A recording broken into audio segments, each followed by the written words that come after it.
today we actually have somebody with us who hasn't given in to the industrial age, so to speak. We actually have some handouts. We wanted to make sure at least every group got one, and then if you want an individual handout afterwards, please let me know, and I'll be happy to print up some more. But we wanted to make sure every group got at least one. All right, my name's Barney. I'm here with the Missouri History Museum. We're glad you guys decided to make the Missouri History Museum part of your day today. It's kind of a blah day outside. You might as well come inside and learn something new. Most of the programs I've put on so far on Lee and Grant had to do primarily with the exclusive past, Civil War medicine, things that actually had to do with Civil War soldiers. Well, this is a good attempt, one of our first attempts, to bring it to life in another way, to bring it into the present. The past, of course, is, some will say, always with us. I think it always is. That's why I work here at the History Museum.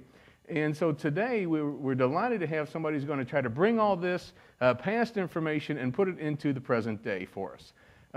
Dr. Keith Butler actually works at Missouri Baptist College. He's a professor of history out there and was actually recommended to me by my division head. She went and saw him speak somewhere and said, "You have to bring this gentleman in."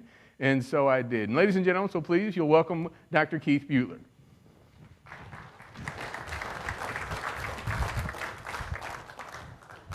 How's that for the dramatic entrance there? Tried to work that out. I'm actually going to just stand down here, if I may. I'm much too friendly a sort to resort to the peaks up there. And I'm excited to be here today and to be able to talk and think with you about our topic today, which, as you can see on your handout, is Lee Grant and the legacy of the Civil War and American race relations today. And I hope I haven't been guilty of false advertising. Barney has promised on my behalf that I'm going to bring things to the present. I hope, trust, and think I will. But I am a historian by training, so I have to start with the past as a thing in itself in a big way. And in fact, my focus is going to be there. But I do want to show elements of the past that are important for understanding the way we remember, and quite often I want to argue misremember, the American Civil War in popular U.S. culture today. If you have your handout, if you have access to that, if you would, looking on the first page, you can see that I want to begin with a paradox. I want to claim two things from the evidence that I think are both important for us to recognize, but which at first blush seem to be in tension with each other. And the first of these is that slavery was the central cause of the American Civil War, which, depending on how you feel about this, either seems self-evident or heretical. And in fact, people feel both ways today, which is why I feel obliged to briefly make the case for this idea, because while there's a lot of uncertainty about this and debate about this in the public, you don't find nearly as much of this among professional historians, which is not to say that that guild entirely has its act together. But I think the central reason in this case is a good one. It is that the longer one works on the Civil War, I want to suggest the harder it is to deny this as a central truth. That slavery, as Lincoln said in his second inaugural address, was somehow the cause of the war. He said all knew that somehow that had been the case. And I'm just going to point to a few evidences, and my strategy throughout today is to more or less deluge you, as you can see, with a lot of information, and take time, though, in this oral moment, simply to point at some of these key bits of evidence. And the first thing you see there is an excerpt from the state of Texas official declaration of the causes which impel the state of Texas to secede from the federal union. If you even glance at that, you can see right readily that the state argues that it's undeniable, quote, that the governments of the various states and the Confederacy itself were established exclusively by the white race for themselves and their posterity, that the African race had no agency, etc. Now, it's talking there about the original American Confederation, and so what Texas is arguing there is that America has gotten off track because, essentially, the influence of abolitionists. And they're arguing that the United States was always meant to be a white republic, a sort of Herrenvolk democracy, and that because that is threatened, that Texas must leave the Union. And they say some pretty straightforward things to that effect, as you can see. If you look down through the next couple of pages, I gave you a chronology of moments that I think illustrate the fact that slavery, and truly I would argue from the beginning, only slavery had the momentum to tear the Union apart, and really was the elephant in the room in terms of the only credible threat through most of the nation's history, even prior to the American Civil War. And in that sense, the 1860s were not exceptional, actually. You can see, for example, that if you look again on the first page, July 1776, when Jefferson, and we know about his slaveholding past, drafts the Declaration of Independence, there's really only one section that gets edited out. It's too hot to handle politically by the Continental Congress, and that is the section where he deprecates England for introducing slavery to the United States. Jefferson here, of course, is presenting himself as anti-slavery, but as we well know, he doesn't free his own slaves, and you can make of that what you will. The historian Joseph Ellis has called that the Virginia straddle, that so many Virginia luminaries of Jefferson's period claimed to be against slavery and yet somehow never got to freeing their own slaves. And if you look down further, you can see that in 1790 you get a major debate about whether the slaves are to be freed. Ben Franklin pushes for this debate, introduces Quaker petitions to the Congress now that the United States is underway, and ultimately, quite obviously, that's going to be rejected. But it's even worse than that. James Madison, who on the one hand is going to be at pains to point out that he's anti-slavery, is going to maneuver behind the scenes to try to create a precedent, and more or less successfully does so in 1790, that slavery will never again be touched by the United States Congress. So this is the beginning of the so-called gag rule in that branch of government that tries to keep people from even considering slavery. And I had skipped the note there on the 1787 Constitutional Convention. But again, we see the rule holding that there's really only one moment, and you can see this clearly if you look at Madison's notes, when everyone at the Constitutional Convention fears that the whole enterprise is going to come apart. And that's when they're debating about how slavery is going to affect such practicalities as representation and taxation. And of course, they come up with a solution, a frightening solution, the 3/5 compromise. And I simply challenge you, if you would go back and look at Madison's notes sometimes, you'll see, as you read through it, that Madison is clearly proud of the incredible rationality of the procedure by which the framers crafted the Constitution. He only blanches when he gets to that moment. And you can even sense in his notes, let alone in his other writings about the moment, that he's embarrassed because all of a sudden the rationality is gone. And it's the only time when Madison is not able to keep up the notion that the Constitution is some sort of outworking of reason itself. Because, of course, the 3/5 compromise, the idea that was actually written into the Constitution that African Americans would be counted, those held in servitude, as 3/5 of human beings for purposes of both taxation and representation, that was an incredibly arbitrary notion. Even if one were a racist, on what grounds would you hold that the proper ratio is 3/5 instead of, say, 7/16 or some other bizarre fraction? And so Madison was clearly embarrassed by the inability of the framers to justify on rational Enlightenment grounds what they had done in that moment. And I think it shows even stylistically in his notes.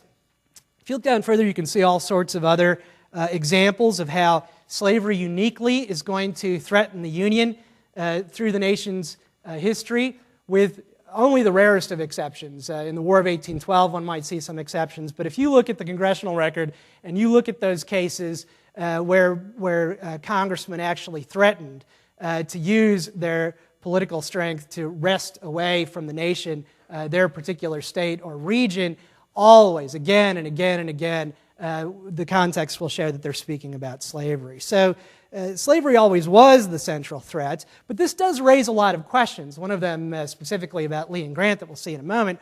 But I think the best sort of general question that people often ask about this, that the public often asks, which is a great intuitive question, is if slavery was really the central cause of the Civil War, then why did so many people who seemingly didn't have a dog in the race get involved? In particular, why, for example, would poor white Southerners be willing to follow Lee to their deaths in so many cases, to die in large numbers, if in fact the central issue had been slavery? Most of these people didn't own slaves, their families didn't own slaves, and so forth. And I want to suggest something that I think is also not just at the level of suggestion, but is borne out by studies, including James McPherson's book, Why Men Fought in the Civil War. You may know McPherson. He's widely, and I think justly, regarded as perhaps the leading historian at the moment of the American Civil War. McPherson did an entire monograph on this question, and it's the best academic survey, really systematic look at diary evidence on both sides, again asking the question in his title, why did people actually take up arms? And the book stands on its own bottom. I would encourage you to look at it if you would question this. But if you read it, you'll see that just statistically, when he counted from surviving diaries, when people bothered to explain to themselves in their diaries why they were in the fight, the leading reason for Southerners, even poor white Southerners who did not own slaves, and he did a lot of work to find out who these people were, was that they still had a dog in the race. It wasn't an economic dog per se.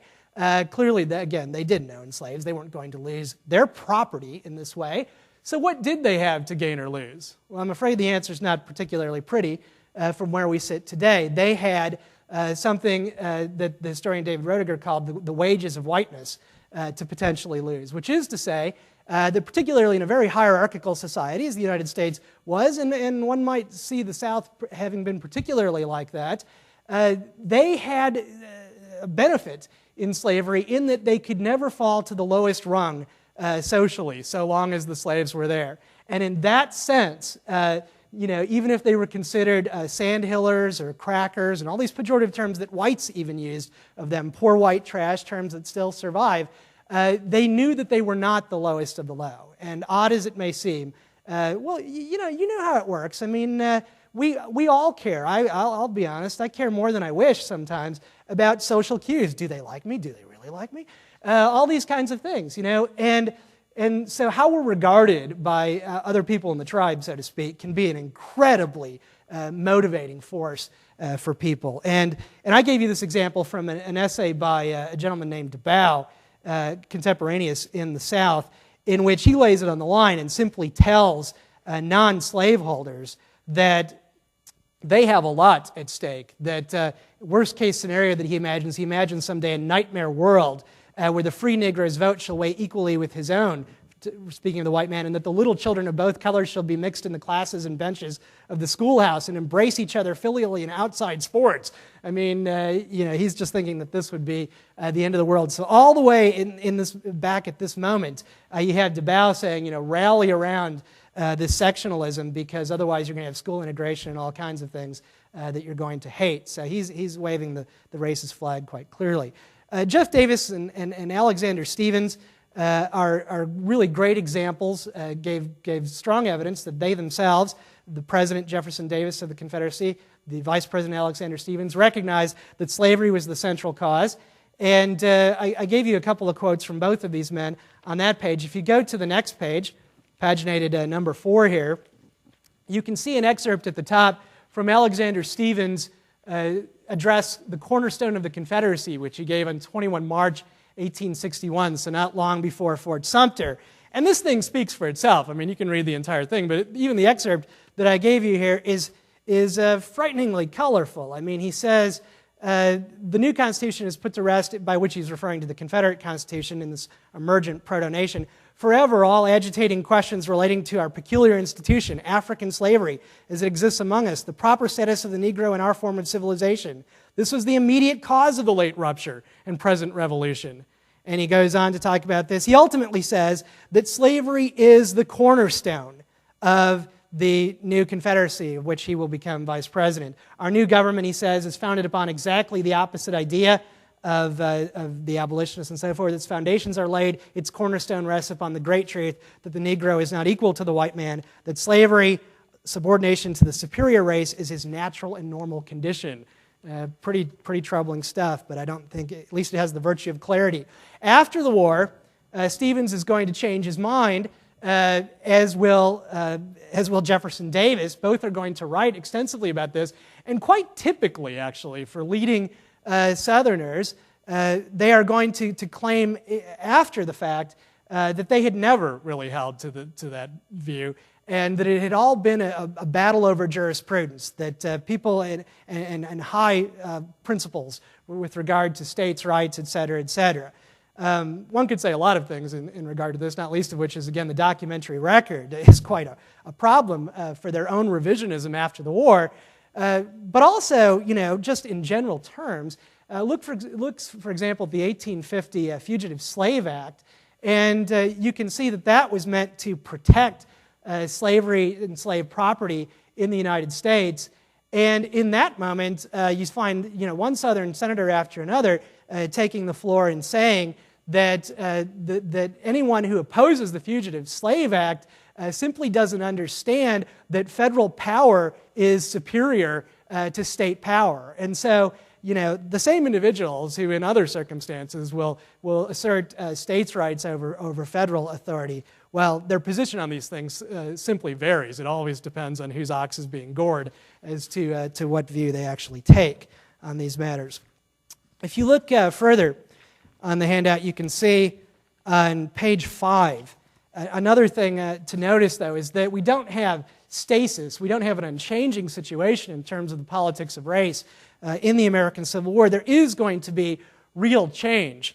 Abraham Lincoln really exemplifies the change that probably mattered the most at the moment, given the fact that we know the Union is going to militarily prevail.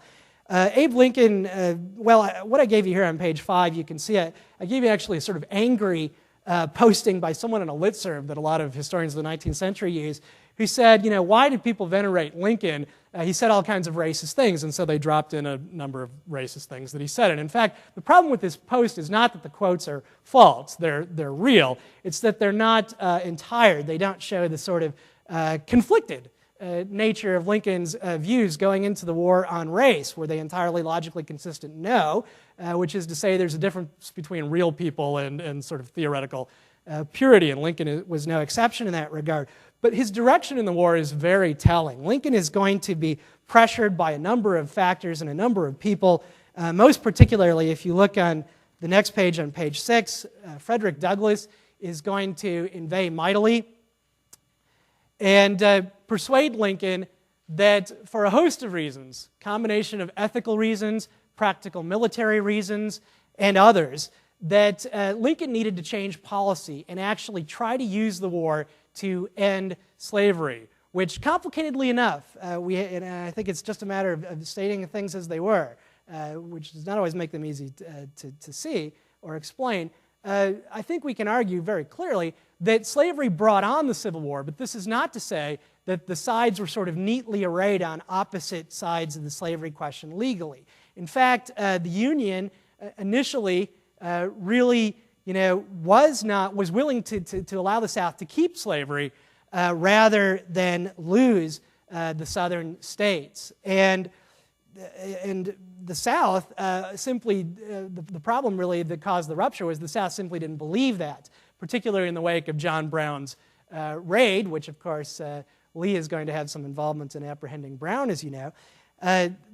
People in the South are going to think that John Brown is representative of the sort of typical Northerner, and thus they're going to come to believe that when Lincoln's elected in 1860, they are going to simply make a false calculus, which is that because Lincoln clearly has some moral objections to slavery, that this means that he's going to use the power of the presidency to end slavery in the United States. We have reams of evidence now that tell us, in fact, he had no such intention, as he said repeatedly, and behind the scenes this seems clear enough. So then why do we get the Emancipation Proclamation? Again, factor one is that Douglass tells Lincoln basically you've got to square the circle. You can't hold this ethical position theoretically and then not translate it into policy. But Douglass is also savvy enough to make a practical argument, which is that you need to adjust federal policy to gain benefit for your cause because slavery is unraveling anyway. This was really the central reason why Lincoln is going to issue the Emancipation Proclamation, is because he's a good politician, and good politicians know that sometimes you need to take credit for things you can't control anyway, that are going to happen, and if you can get your policy around it, it'll make you look good. And in fact, slavery was collapsing by 1863 because of the war, and African Americans were themselves the major cause of this effect. They were fleeing the plantations. As Union armies advanced, they would take advantage of the chaos and literally get out of Dodge.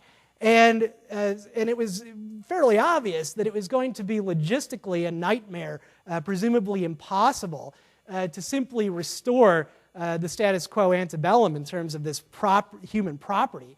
And so what Lincoln was trying to do in the Emancipation Proclamation in many ways was, again, simply to take credit for something that was already happening, the destruction of slavery.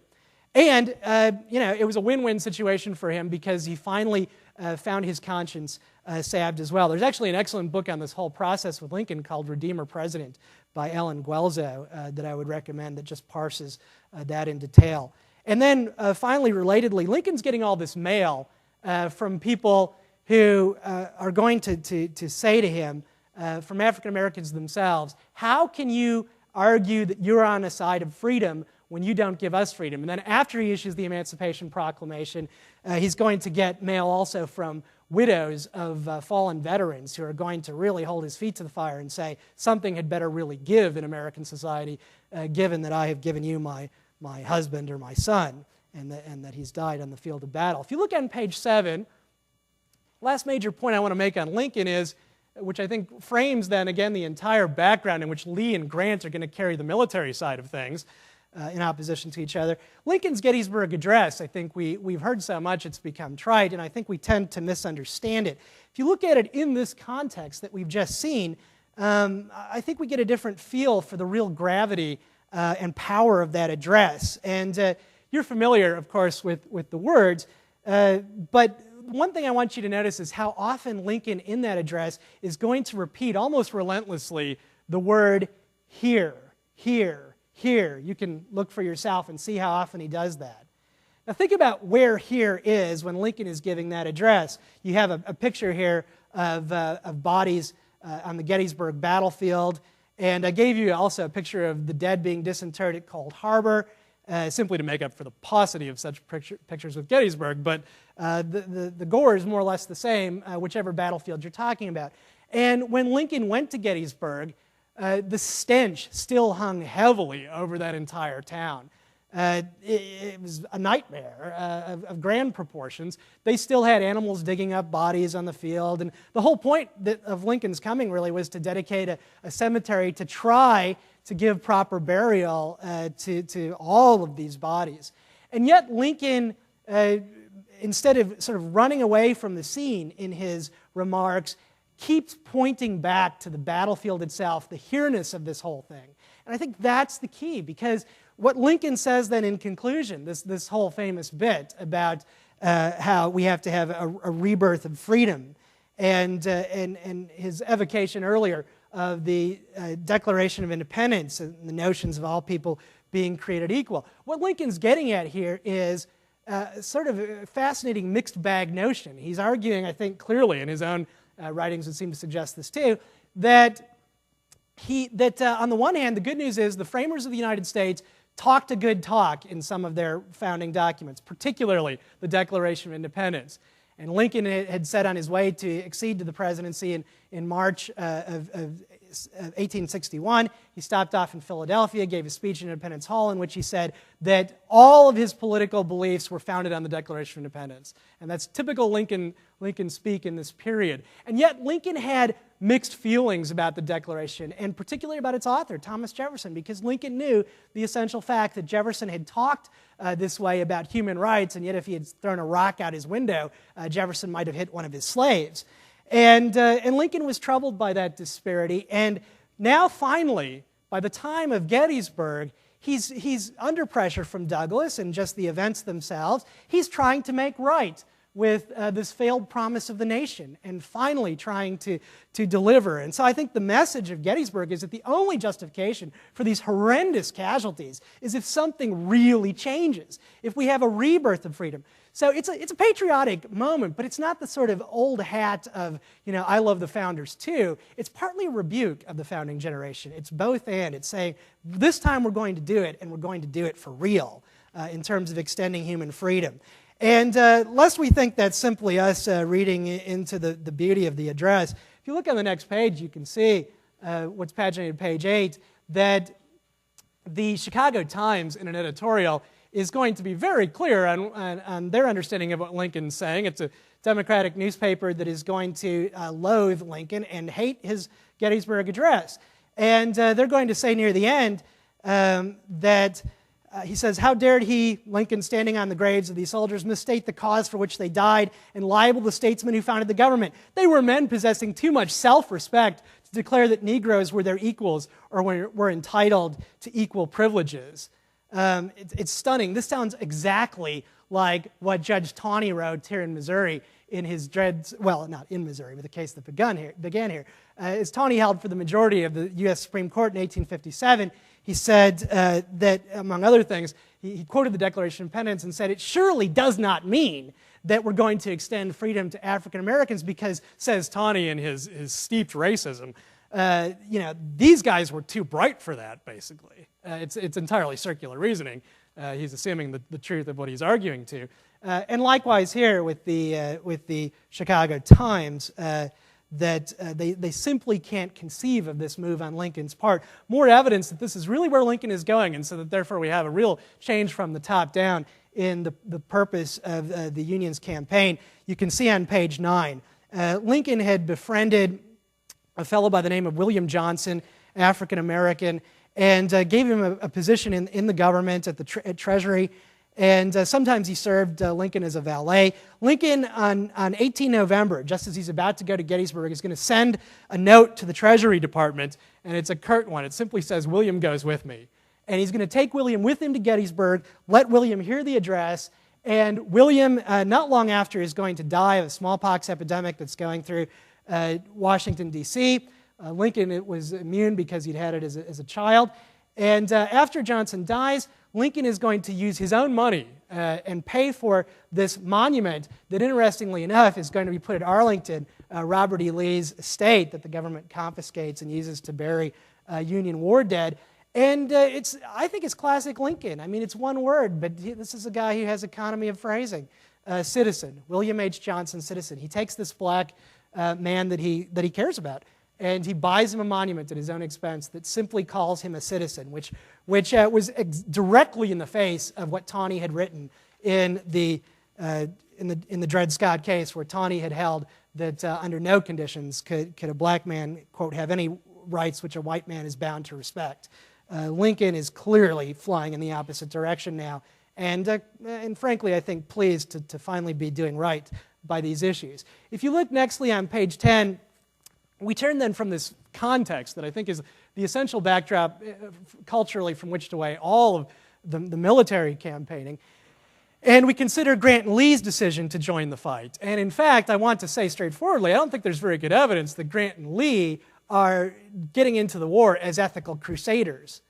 And this just points out something that's always good to realize is sort of maybe the closest thing to a historical axiom, and that is that there's often a difference between the reason a war starts and the individual motives for getting involved. I mean, think about that in almost any war. That one could have intensely personal reasons for signing up. They could involve such things as, I don't want to be drafted, in a more modern context, and so on and so forth. In the case of the Civil War, I mean, there were people who sort of hesitated to join the fray, and girls would mail petticoats to young men who didn't sign up very quickly, which was, a little bit of a statement that they were having some gender identity issues or something. And so these guys, would jump into the fight at that point. So I don't think it's particularly problematic to this larger thesis to notice that Lee and Grant, they get in essentially for other reasons, although, arguably not entirely unrelated. For Lee, it's honor. I mean, he's going to claim to his last day that this whole thing, we've all heard about this, where he says, I can't draw my sword against my native state, and so on and so forth. And I think he's sincere so far as that goes.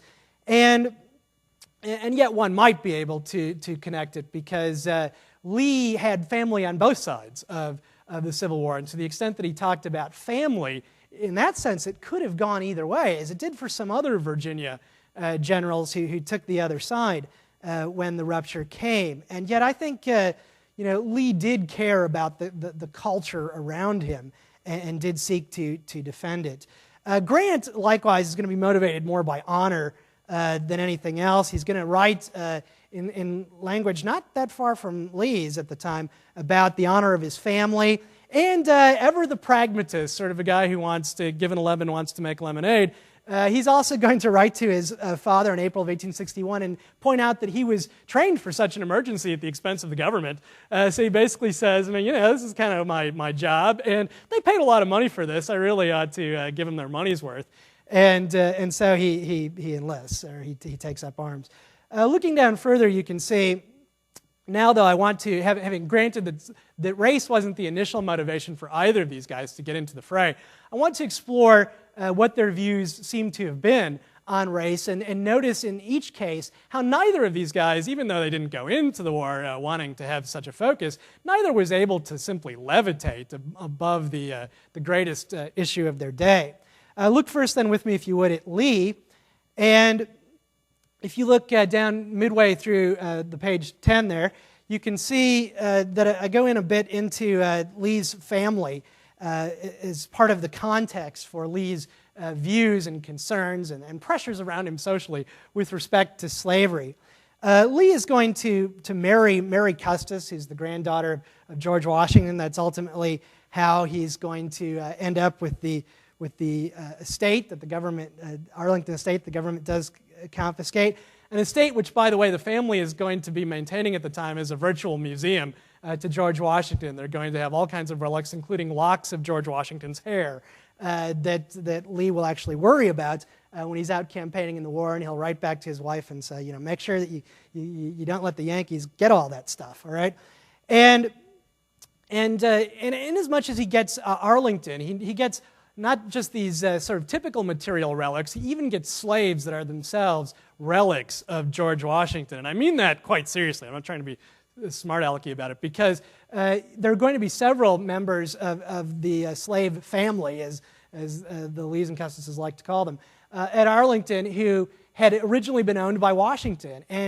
And the family is going to be very aware of this, and they're actually going to sort of promote this to people who come to their de facto museum there, including just out-and-out tourists who come through regularly in the period. And they're going to have them, talk to these slaves who are going to tell them about their own personal, interactions with George Washington. So in that sense, they're going to treat these people literally as relics of connection to Washington, which, must have comforted them on a number of levels, not the slaves, but the Lee Custis family, not least of which is that it was a reminder that if there was anything problematic about this institution, that even the greatest man in the history of the world, George Washington, which is really seriously how they seem to have thought of him, Washington had held slaves. So in that sense, how bad could it be? Although it's worth noticing, as recent scholarship has really stressed, I don't know if you've seen Wiensek's book, An Imperfect God, about George Washington, which is a tremendous well-done analysis. But Washington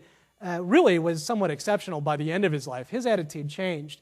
He didn't free his slaves in his lifetime, but at the moment in which he freed them by his will in death, it was really a radical step. And he really worked against the impulses of his family to do that. And the major reason why Washington changed his mind is because of what he saw in the Revolution, because of the sacrifices that he saw African Americans make for the cause. And that simply gave the lie to any notion of unworthiness for citizenship and all the rest. Look down further and you can see some pretty unhappy things. George Washington Parke Custis, who was Mary Custis's father, it really exemplifies the Virginia straddle and all the complexities of this, because he is going to, on the one hand, talk about the vulture of slavery, typical boilerplate complaints about this, and yet he's not going to free his slaves in his lifetime. He is going to sort of pull a Washington and try to do it in death. Washington, though, had actually fought against Martha in making this decision. In Custis's case, it was the other way around. His wife prevailed upon him to make proviso to free the slaves upon his own death. It's also entirely possible, if not probable, and I would probably lean in the probable direction from the evidence, that Custis is going to have miscegenation with some of his slaves, a very typical circumstance in the period where you have coercive sexual liaisons. I would certainly be comfortable calling it sexual abuse, given the power relations of masters over slaves. And white masters are going to sire slaves with a lot of their female slaves. And whether Custis was himself involved, and actually I think the evidence is clear that he was, given the way he dealt with some of the specifics that went on. The family seems to have known this very clearly. But whether he himself was involved, there were a lot of stories about this at Arlington when George Washington Parke Custis was in charge. And just demographically, frankly, you can look at pictures of the time. This one didn't turn out very well, obviously, but it shows a slave at Arlington in the period holding his grandchild who just looks lily white compared to the slave, which isn't absolute proof, but it's consistent with what we're seeing there. And there's nothing really romantic about this, given the coercion, again, that was so often used against slave women by their masters in these relationships, quote unquote. And you look on page 11, you can see a number of things in this regard. Actually, I was trying to see. There'll be a brief delay while I figure out what I'm doing. I'm not sure where it is here, but it's actually on page 10, and I'll just point to where it is in the region of the page. But I gave you a quote here from a slave, one of the Arlington slaves years later, who simply talked about this problem of miscegenation. She said everyone was so mixed, half colored and half white. In those terrible times, she said, quote, "it was nothing pleasant to think about." So people were really hurt, in these abusive relationships. And this is part of what Lee grew up around. Now, my point is certainly not that Lee was guilty of miscegenation. I don't see any evidence for that. But it simply takes a little bit of the magnolia away, from the nostalgic picture that people have tried to put out of the nature of the institution itself. Even as it was experienced at Arlington, it had a rough side to it, to say the least. If you look on the bottom of page 10, and really starting on page 11, I want then to explore what Lee himself said about slavery. And I start with the most famous Lee quote in this regard. And people tend to use this quote because it's one of the most succinct, thoughtful things that Lee committed to print, or that Lee wrote on the issue of slavery. He certainly wrote a lot of other things, and all I would say about that is that all of those things seem to me, at least, to be consistent with what he says here. So in that sense, I would simply say this isn't just a famous piece, it's representative, and it really gives insight into all the other things that we know about. Most recently in 2002, and this doesn't actually happen very often in these kinds of researches, but in 2002, a trunk was found of Lee family, in the Lee family, the extended family, of Lee family papers that included some previously unknown Robert E. Lee letters. If you want to read about that, there's a pretty good book. I had some issues with it, but there's a book called Reading the Man about Robert E. Lee that's just come out about a year ago, and it includes the text of some of these letters. And again, they're all consistent with what Lee says directly here to his wife. He says a number of things, and if you look on page 11, I simply want to point out a few of them. He says that he's against slavery, but in essence he says that slavery is just this terrible conundrum that is beyond the power of himself or others of his class and of his place to change, and so they're simply going to have to punt to providence on all of this. So he wraps it up in piety and simply says, a good providence is going to have to find a way to solve the problem of slavery. He's going to say that if it's done some other way, like the way the abolitionists would intend, that this could lead to a civil war. Point out where that is.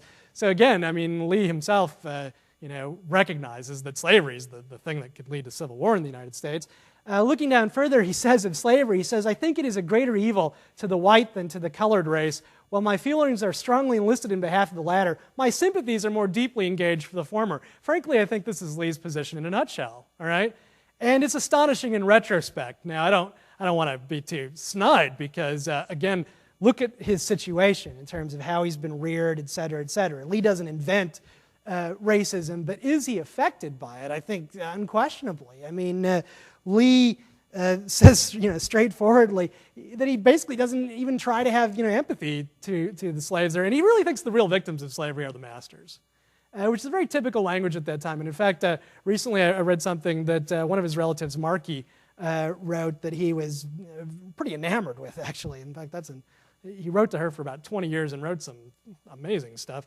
But Markey said in one of her letters that she thought the real slaves were the masters in Virginia, which just on the face of it, is such a bizarre inversion of reality, I think, that it speaks not to rationality, but to rationalization, to that tendency we can all identify with to simply make it up as needed to cover our trail ethically. And I think, truth be told, that the evidence shows this very much in the family, and Lee's not accepted from that. If you look down further, you can see a summary, which I simply got from the Lee Family Digital Archive, which is a papers project for the Lee family, and simply dropped it in here, that summarizes Lee's own ownership of slaves.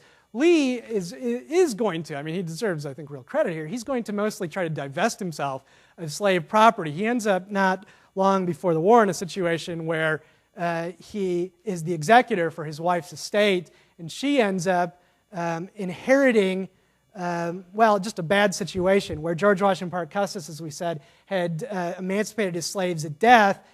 He was a terribly disorganized sort, and he wrote his own will and just botched it. Seriously, just in legal terms, it was an absolute mess. And so it fell to Robert E. Lee to sort out the terms of the will, and they were basically incongruous with reality. For example, he was supposed to give bequests to some of the heirs, but there weren't enough assets on hand to do that. So how do you get there from here? Yet he had a legal obligation to both do that and emancipate the slaves. Lee ended up holding some of the slaves, which was really quite typical, and probably, had things gone to adjudication, would have been required of him, given the limited precedents that could have prevailed there. But he held the slaves in bondage for a few more years in order to keep the estate functioning at maximum prosperity, in order to gin up the cash to fulfill the other parts of the will. And it didn't go well in terms of his dealing with these slaves. He wrote all the time in this period about just how much he hated all this stuff. He didn't like trying to keep the slaves on task. George Washington Parke Custis had been a pretty lackadaisical fellow all around, and the slaves weren't used to really trying to turn a major profit. And Lee, was the military guy, and here I don't think it was particularly racial. I think this is working for Lee, period. He had a goal in mind. The trains had to run on time, and there was just a terrible clash of cultures on the plantation. And on top of all of that, some abolitionists came around and started telling the slaves that they were free because they told them, well, really, he freed you when he died, et cetera, et cetera. And that really fired Lee up. So right here on the eve of the war, in this sense, Lee is of a piece with so many Southerners who are just offended by what they see as the meddling sort of the abolitionists.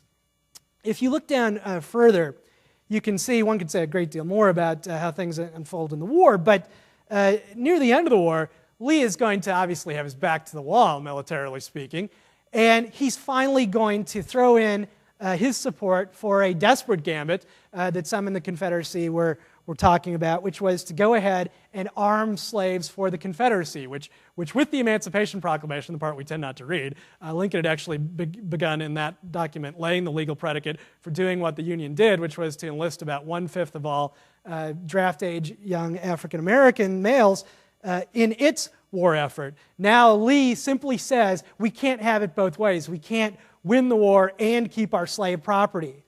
And so he writes in support of allowing African Americans to gain freedom if they support the Confederacy under arms.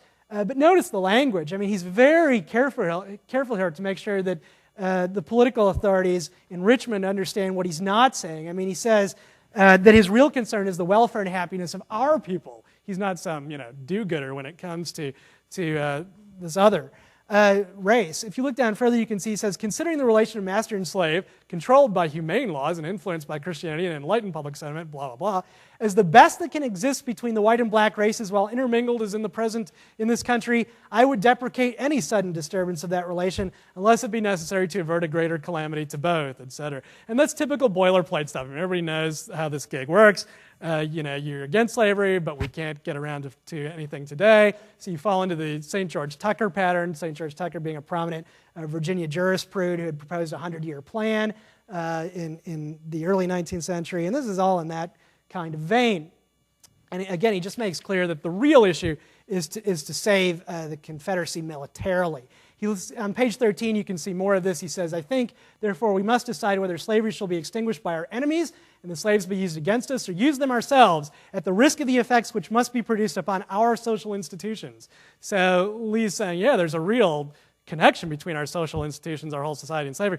But bottom line is, militarily speaking, they're going to be enlisted against us. You know, we might as well get some last benefit militarily. And then some pretty patronizing language. He says that long habits of obedience and subordination, coupled with the moral influence which in our country the white man possesses over the black, basically he's saying, you know, we've acculturated blacks to take orders, they might do well under arms. You know, this might even work out to have a sort of redeeming side. If you look on page 14, you can see Lee's amnesty oath. Like others who wanted amnesty after the war on the Confederate side, he had to sign this oath. And you can't make it out very well there, and I apologize for that.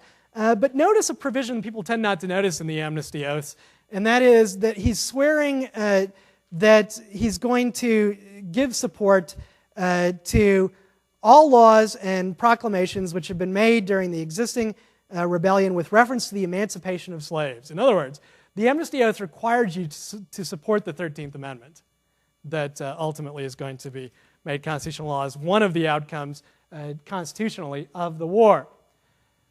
Does Lee and do Southerners generally sort of then easily give up the ghost on racial issues? Well, I really do think that Lee is a man of honor, but I would put that in quotes for any human being, frankly. I'm in the history business, and I will tell you quite seriously, my favorite anthropological statement about all of human race, and I don't just say this because I work for Missouri Baptist, is when Jesus says to a ruler who comes to him, you know, why do you call me good? The guy calls him good teacher. He says, why do you call me good? There's none good but God.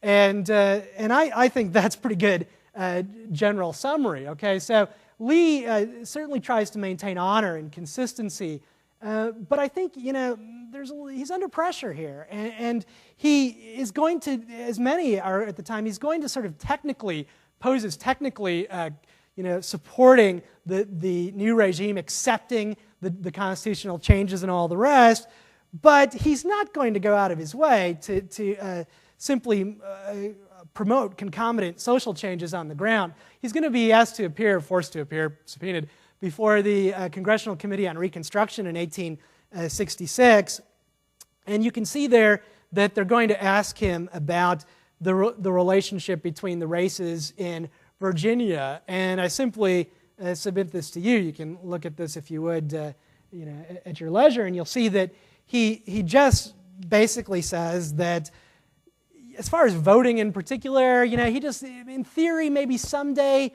blacks would be ready to vote, but they're just not ready. It's always punting to the future.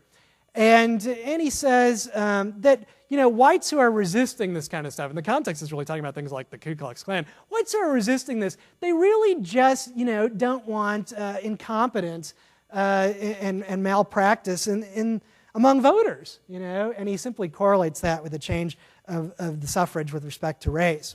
Look down further, and I am going to talk about Grant, but more quickly, because I think Grant's less complicated, and he's more sort of, you know, reserved in general. I mean, he's, no pun intended, he was a general, of course, but very pragmatic sort of guy. And Grant, if I were to summarize, and you can look at more of the evidence here on your time, is going to be pretty indifferent about the issue of slavery going into the war. In that sense, I think he's typical of most Americans. It's really only going to be a fraction of people who really get their dander up prior to the war on the issue of slavery, but that fraction is going to have politically significant consequences. And so I give you a couple of quotes here. Grant, by the way, is going to himself be a slaveholder, and I think actually have less misgivings about this at a personal level than Lee does prior to the war, probably because his culture is not under pressure by abolitionists in the same way. It's you know, as a seat of slavery. Look down further, and you can see that Grant is going to change as Union policy changes. He's really going to track with the general changes that I stressed with federal policy starting with Lincoln. And if you look on page 16, you can see that he's going to, in 1859, he's going to free a slave that he had purchased, even though at that point, I mean, he's in the hard-scrabble part of his life, he is in dire straits economically. I mean, really, he's in bad shape. And he frees this guy And the evidence suggests that he does because now he is, as slavery is becoming a hot national issue, and he actually thinks about this. He realizes that he does think that there's something ethically wrong with this, and so he actually even takes the hit financially. And yet, this doesn't mean that he thinks, because he has this personal feeling that this must translate into national policy. And so, only 2 years later, 6 May 1861, as the war's beginning, he says, "My opinion is that this war will be but of short duration." Obviously, he wasn't quite on the mark there. Lee believed it could go on for 11 years, he said, at almost the same point, so he had a more realistic sense of that. The administration has acted most prudently and sagaciously so far in not bringing out a conflict before it had forces fully marshaled, etc., etc. When they do strike, our thoroughly loyal states will be protected. He goes on to say that basically the chaos of war is going to lead to an uprising of blacks, and in that sense he's essentially right. And in another case he actually says it's bound to lead to the destruction of slavery. But he basically says in this piece, as you can see it near the end there, that the North can play off of this, that if things happen quickly in this way, that the North can offer the South something, which is that the Northern armies can march into the South not to end slavery, but to put the genie of slave rebellion back in the bottle, to protect the status quo. And his prediction, just reading the climate, is Northerners would do that. He says, a Northern army may be required in the next 90 days to go south to suppress a Negro insurrection. As much as the South had vilified the North, their army would go on such a mission with the purest motives. I mean, he's saying, that would be a pretty all-American action on his part. Later, he's going to have the Washington-type experience, which is perhaps ironic because I don't think Grant is haunted by Washington. Lee really is. I mean, Lee, during the war, carries around one of Washington's swords and various things. And yet, it's Grant who's going to be transformed Washington-like in the war, because as he sees all these slaves who run to Union lines, and he sees just their human need, and talks to people, it touches his heart, I think we can honestly say. And he also decides, here now the pragmatic, hard-nosed Grant side, that he sees that slave property is a key pillar of Southern production, including the South's wartime economy. And so for all of these reasons, the practical and the ethical, which now, rather like Lincoln at the same moment, he can square together, for all of these reasons, Grant is going to say, now, we need to do what Lincoln's doing. We need to put our policy on the side of freeing slaves and hope as well that they support us militarily. Although he confesses, I never was an abolitionist nor even what could be called anti-slavery, prior to this. And I think that's really spot on, honest on his part. Afterwards, if you look on page 17, Grant, as you know, is going to go on to become president after the war. And we all know one thing about the Grant administration that we learned in school, which is that he was a terrible president. I mean, seriously, I'm in this business teaching. I taught high school for years. And there are very few facts that literally almost every American knows. I find this intriguing that on the short list of about, seriously, 4 or 5 things about the American past that, so to speak, every student knows before you teach them, this is one of them. Now, did Grant have scandals in administration? Did he really mess up and all of that? Yeah, I think so. Both the scholarship shows, and even a lot of honest people sort of on both sides politically at the time said that it was truly bumbling on his part, which is not to defend it, but I don't think he was trying to run a mafia or something like that. He just wasn't up to that part of the job, frankly. And it's a pity, I think, for understanding American history that we focus only on the failure of his administrative efforts in the presidency, because in terms of what he was actually seeking to do from that office, I think it's really quite notable.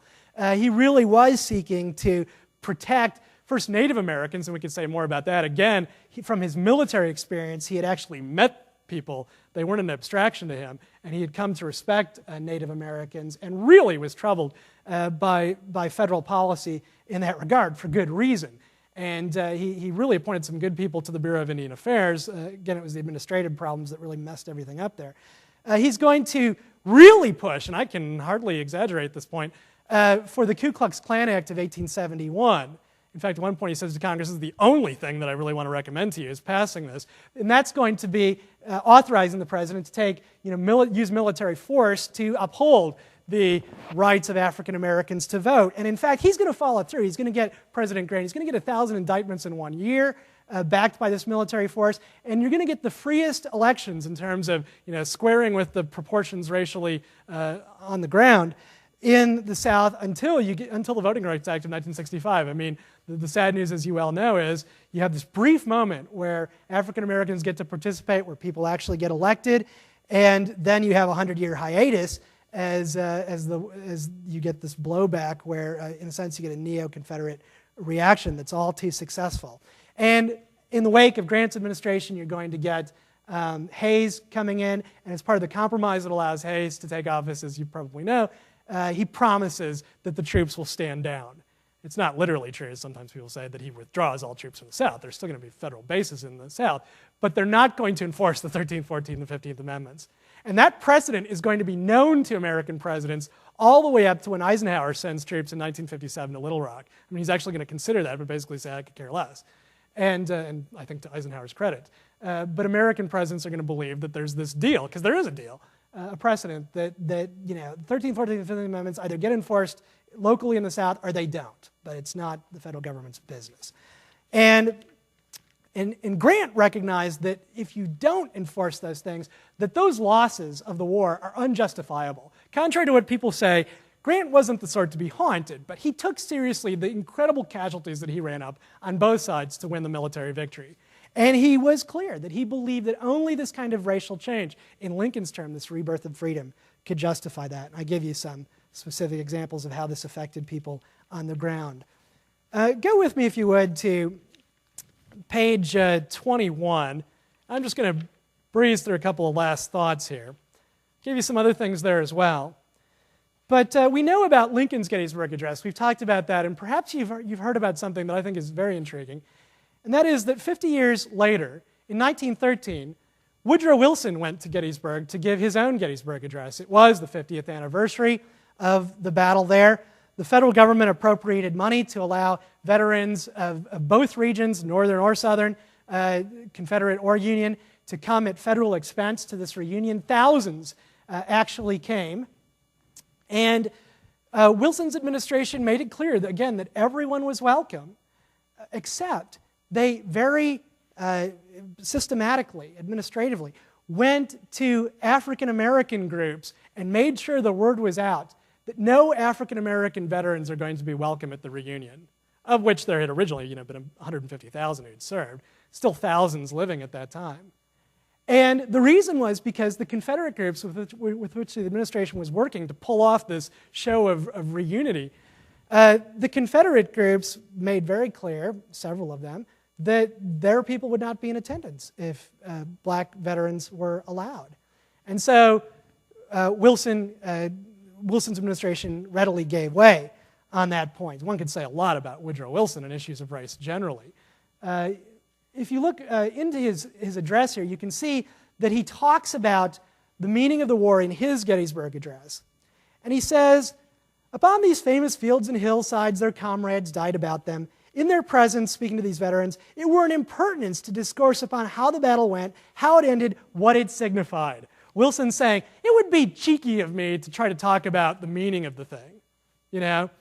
And he goes on to say that the real meaning that he can talk about is that ultimately the war led to peace, that's what's so beautiful about it. It's a war for peace. They have meant peace and union and vigor, the aftermath of all this, and the maturity and might of a great nation. How wholesome and healing the peace has been. We have found one another again as brothers, etc., etc. And elsewhere in the address, he talks about the manly maturation that was attained by the war. He talks about the American Civil War. I kid you not, and you can easily pull up the entire address these days on the internet. He talks about it like it's the Army-Navy game or something. I mean, Wilson's point seems to be the Civil War was good for America. It formed our mettle, all right?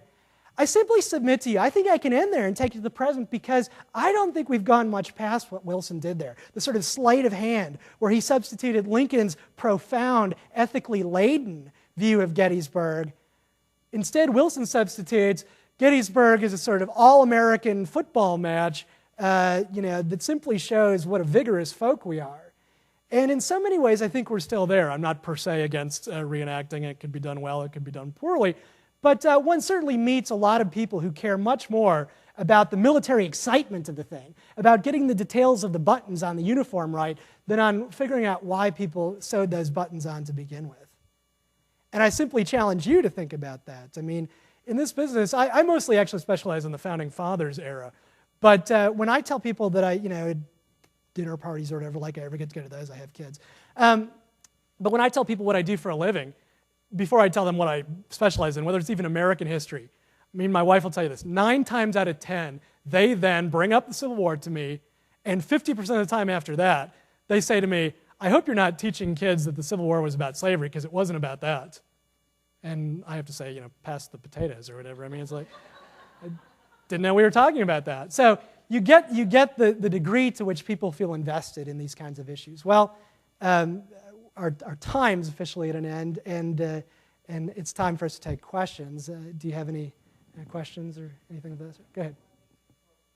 Oh, well, yeah, the War of 1812, I think, is exceptional in that you get real discussion, especially by the so-called Essex Junto in Massachusetts, about breaking away from the Union for reasons that really aren't about slavery. That's the only time I can really think of where you get a serious gesture toward separation by leading politicians in the United States prior to the Civil War, when slavery really isn't the issue. And that just has to do with the particularities of that unique moment of 1812 to 1814. Sure, good question.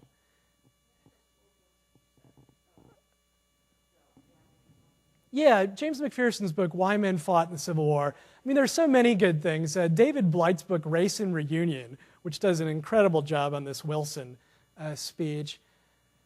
Guelzo's book, Abraham Lincoln, Redeemer President. Also, and I'm really not saying this is some sort of commercial tie-in, I promise. I didn't even discover that they had this until a couple weeks ago.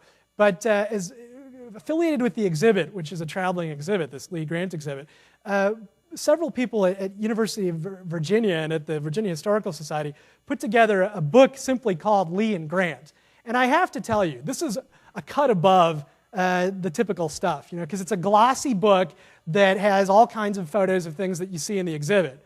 But it has really, truly excellent scholarship throughout. It's both readable and scholarly. And it really finds its way through the best scholarly literature that's out there, and just does a tremendous job in this. And really, I mean, I feel terrible in some ways today, because after I read that, I realized, I pretty much end up de facto cribbing that, because it pretty much just gives the straightforward analysis that I think any historian would want to give of how Lee and Grant both, dealt with this issue, and how it kept pulling into their lives in so many ways.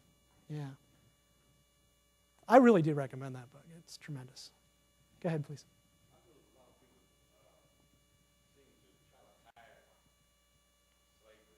Oh, yes. I think so. That's right.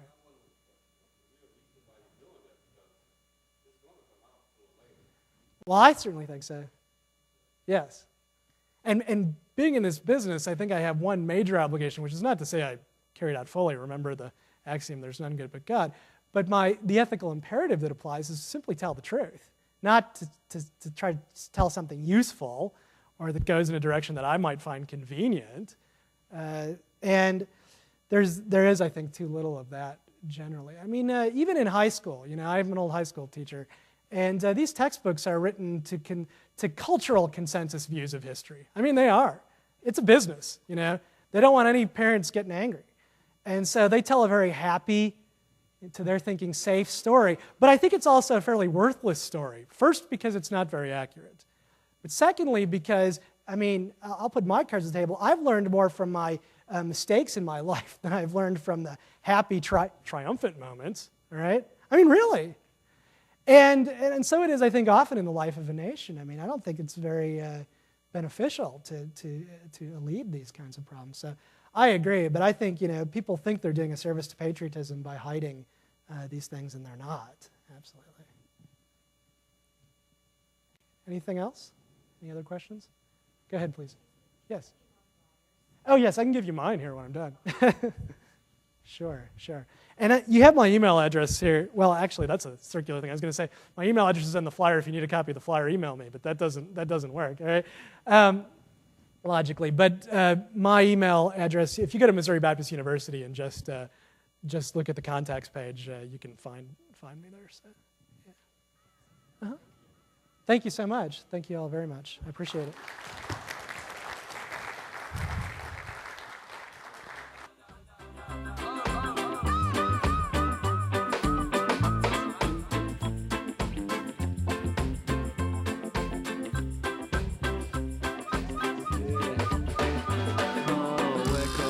Son of a bitch, I wanna know who you're with.